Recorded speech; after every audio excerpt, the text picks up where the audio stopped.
أحسن الله إليكم. نختم بهذا السؤال: هل من كلمة مباركة توجهونها لأبنائكم وإخوانكم طلاب العلم وفي الأمة الإسلامية جمعاء؟ نعم، كلمة نوصيكم بتقوى الله والمواصلة طلب العلم والحرص على ذلك والعمل بما علمكم الله والدعوة إلى الله عز وجل، تعليم الناس ما تعلمتم، وترك التشاحن اللي الآن حصل بين طلبة العلم، تشاحن والسباب والتحريش بينهم حتى فرقوا الأمة وفرقوا طلبة العلم. احذروا من فلان، لا تجلسون مع فلان، لا تقرؤون على فلان، هذا ما يجوز.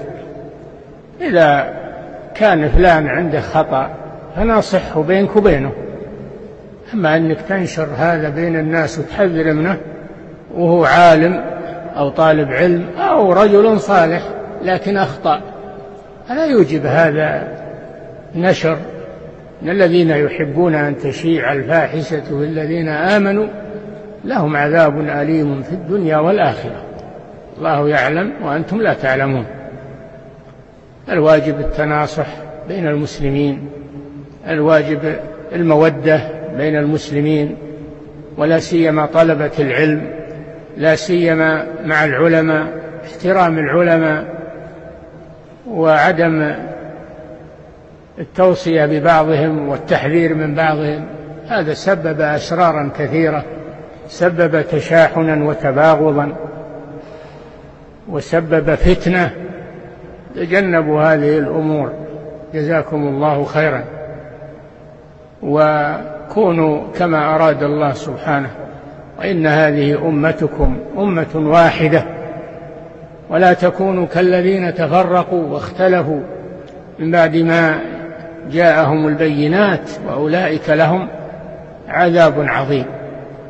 احرصوا على التآلف، احرصوا على التناصح بينكم، احرصوا على التعاون على البر والتقوى، واحذروا ما يفرق بين المسلمين، خصوصا في هذا الزمان.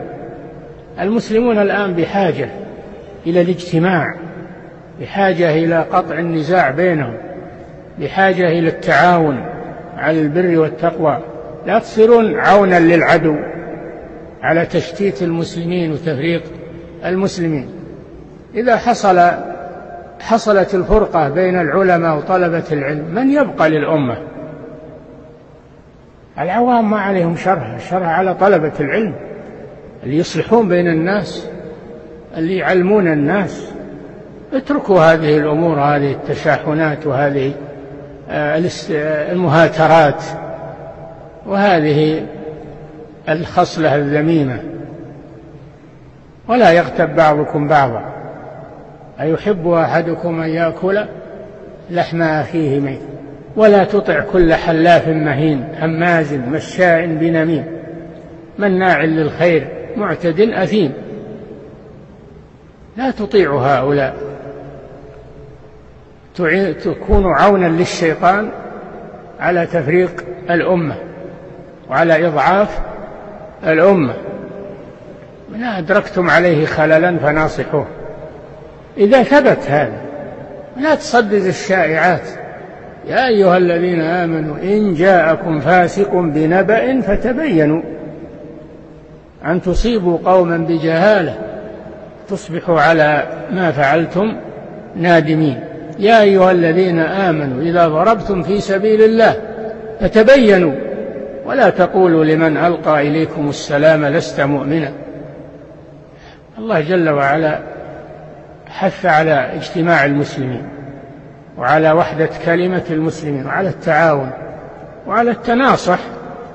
ما نقول اتركوا الخطأ، لا، أصلحوا الخطأ. نقول أصلحوا الخطأ، ما تتركون الخطأ لكن تصلحونه بالطرق الشرعية. وفق الله الجميع لما يحب ويرضى. صلى الله وسلم على نبينا محمد وعلى آله وأصحابه.